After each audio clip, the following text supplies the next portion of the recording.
April discovers that her baby, doesn't have any chance of survival once the baby's born, and the baby has a really horrible condition called osteogenesis imperfecta, where in fact his bones are breaking inside of her belly, so he's actually in pain.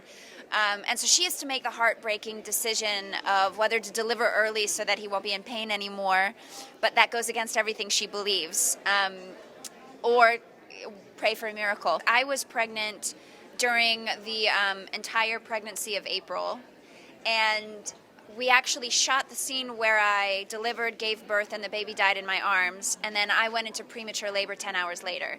And my baby was born 3.5 weeks early, and I got to hold her for 5 minutes before she was taken away from me, and she was in the NICU for 11 days.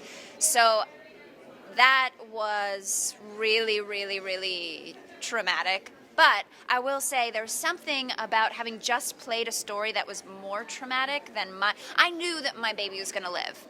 My baby's life was never in danger.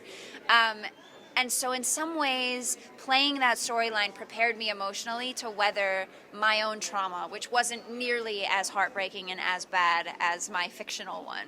We had the table read where I discovered that my character was pregnant, and then I pitched this story to her because this exact story happened to friends of my parents. So I knew the story well. It was the same condition. They made the same decision. They came from the same background that April came from and had to go through that heartbreak together. And I thought that that would be a really powerful and interesting story to tell. She loved the idea and decided to do it. And then I got pregnant 2 months later. And when I got pregnant, they sat me down. They said, "We do not have to tell this story. We care so much more about your real pregnancy than this storyline. So you tell us what you want to do." And I decided I wanted to tell the story because I'd gotten really invested in it. And I'm really glad that I did. I mean, I think it had an incredible impact. I got so many letters from people who've walked through similar situations.